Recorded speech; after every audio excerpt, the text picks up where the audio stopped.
Some are more connected than others, especially the guys over at NFL Network, and you're talking about guys like Mel Kiper and Dane Brugler, Matt Miller, those kind of guys. So I try to bring you guys, even though I'm a mock slut, I try to bring you guys only the most reputable, distinguished mock drafters out there. And Charles Davis over at NFL.com and of NFL Network, and Bucky Brooks, both those guys do a really good job. They both have mock drafts out, and I noticed something with both of their mock drafts, and I'll give you the Texans and the Cowboys and where they finished. But in regards to the Longhorns, only one Longhorn in the first round of each of their mock drafts, and I've noticed that more and more. I don't know what, and maybe it's just post combine silly season stuff, which is just silly season. Everybody's just throwing around whatever, just whatever, either rumors they hear or to try to spice things up to try to get more clicks. So we could be silly season stuff. But I have seen more mock drafts with fewer Longhorns in the first round. Byron Murphy is the only Longhorn in the first round of these two mock drafts for Bucky Brooks. Bucky Brooks has him going, I believe, to the Rams. Yes, he got Byron Murphy going to the Rams. Makes sense. They need a new D tackle, and they just had Aaron Donald retire, so that makes sense in terms of filling a void there.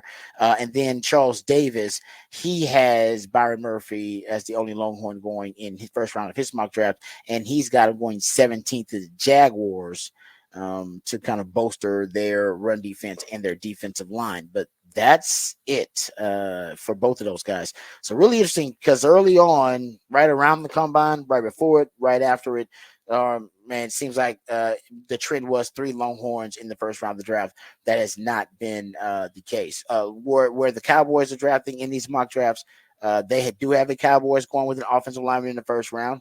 Something we talked about, Patrick. You just mentioned it. Yeah. Troy Fautanu is where Charles Davis has him. Charles Davis has the Cowboys going, in the first round. And if you look at the Bucky Brooks one, he's got him going Graham Barton, a Duke offensive lineman, in the first round. Remember, Texans trade out their first round pick, so they don't have one on any of these mock drafts. So there you go. Cowboys will be taking the first round offensive lineman. It looks like there's a consensus on it. I haven't seen a first round mock with them taking anything else. And I don't know, one of the trends I think that's developing in the mock world, fewer Longhorns going in the first round. So not as confident as I once was, Patrick, that 3 Longhorns will be taken in the first round. I still feel confident 2 will, but I'm not as confident that 3 will. 3 is a lot, and that's the reason they haven't had 3 since 1980, no matter how good they've been. Yeah, and I mean, it is going to be rough to get 3 in there. I will say the Bucky Brooks one looked like it was made with a few picks that he really wanted to make splashes with, and then did the rest around it. Like he had Drake May going 11th. In that draft. Drake May's not going to drop that far. Yeah, and he is the only person I've seen have Drake May drop below 3, and he has him at 11. So So there's some things. There was a couple picks in there where you go like, oh, he wanted to put them there, and so he moved other things around. So I won't necessarily put that there. I will say though, when we talk about silly season, it's not always the worst thing to have your guys stop being talked about a little bit, because that does sometimes mean that GMs and everybody are starting to get a little bit more tight-lipped about a certain players, and scouts may be getting a little bit more tight-lipped because they don't necessarily want to keep hyping up a guy. And now you're starting to see some other guys, JJ McCarthy is one of those guys that people feel is really getting a lot of hype because certain people want him to get drafted high, and not because they think he's great, but because they think, man, if we can get him to get a little bit higher, the conspiracy theory on that is they're hoping that JJ McCarthy can slip into 4 and then let Jim Harbaugh is going to pump up McCarthy the entire time to then allow himself at number 5 to get the first pick of any other player he wants in the draft that's not a quarterback, because he already has a quarterback. So there's theories like that, but I think he also just hyping up the kid from his own class. But there are, they're going to start hyping up other guys that maybe they're not going to be drafting, just to try and get their guys to fall down a little bit to them. So it does not mean the end of the world if people are starting to look away. Field Yates did put out his updated top 50 over the weekend, and he still has A.D. Mitchell as the 20th best player in the draft on his rankings. Yeah. So he still has him really high up there. and is the 5th best wide receiver. So there are guys that still have AD Mitchell, especially going pretty high. Xavier Worthy, I believe, was 30 something, 37th or something. So he's still that's the Xavier Worthy, I think, is the bigger question. Is there a team in the first round who's going to go out and bet on speed? Or is he going to be a high second round pick where they want a little less guaranteed money, but they still like the speed, but the size maybe scares them a little bit more?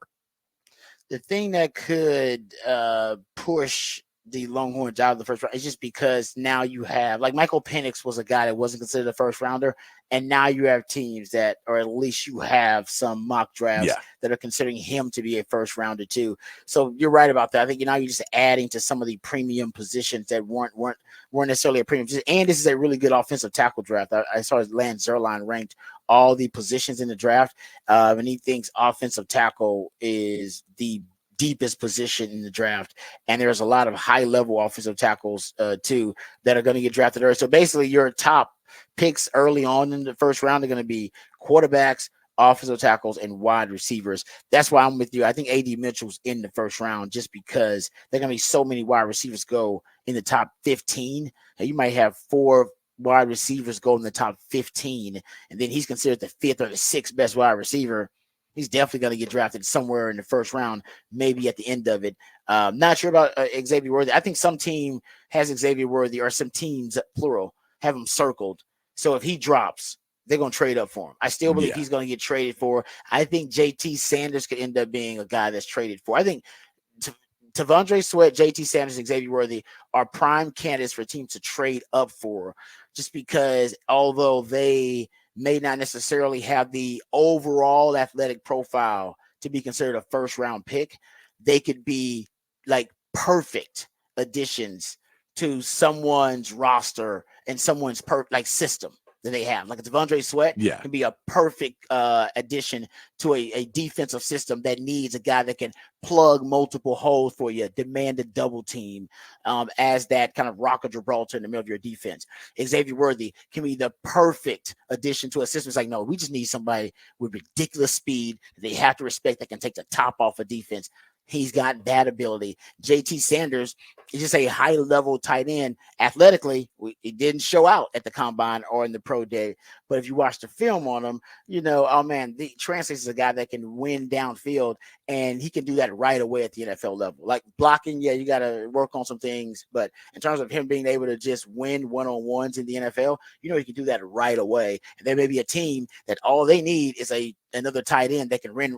We even got a first team tight end. We got a number 1 tight end. We need a number 2. Another guy that can go out there and win one-on-ones and play extra situations, going up against a safety, going up against a linebacker. That's what JT can do for you right now. So it's more of a luxury pick, but I think teams see them as ideal additions because of their unique skill set. Like I said, T'Vondre Sweat, one of those guys I think will end up being traded for, if not multiple.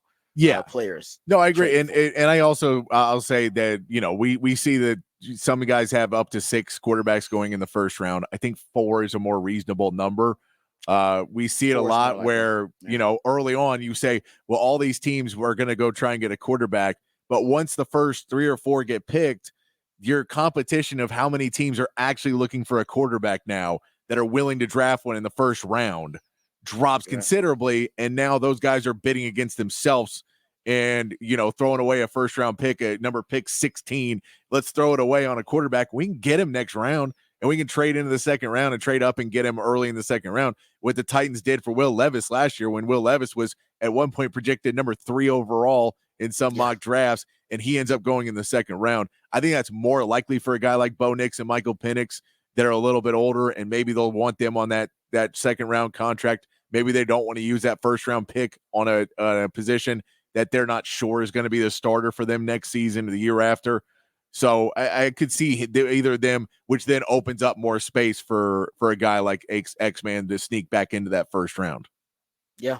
It's all about, if you're a Longhorn fan, you're rooting for a lot of receivers to go early. Yeah. Because the more and more receivers that go early, the higher the likelihood that Xavier Worthy will be drafted at the end of the first round, which means, and by the way, the Rashee Rice story, which we'll get into at one point here, that bodes well for A.D. Mitchell and Xavier Worthy going to Kansas City. Remember, they've been mocked heavily to Kansas City prior to the combine, after the combine, and everybody thought the addition of Brown would mean, okay, well, they're no longer interested in the wide receiver in the first round.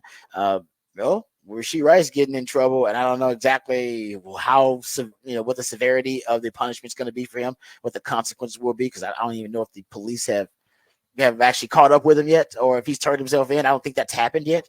But if they're worried about him being able to contribute because of some off the field issues, maybe they still go after drafting a wide receiver. Maybe they want to move on from Rashee Rice because maybe they're like, nah, we don't want to be heavily invested in this guy if he's making bad decisions like that. And remember, Hollywood Brown signed a 1-year deal. Yeah, he did. So if you're drafting a rookie, that means we can try and build on this, and Hollywood will be a bridge to the next guy. Could be. Yeah, that would be. I'd say either one of those guys going to Kansas City would be great news for their career. Yeah. X-Man or A.D. Mitchell. All right, good stuff there. We'll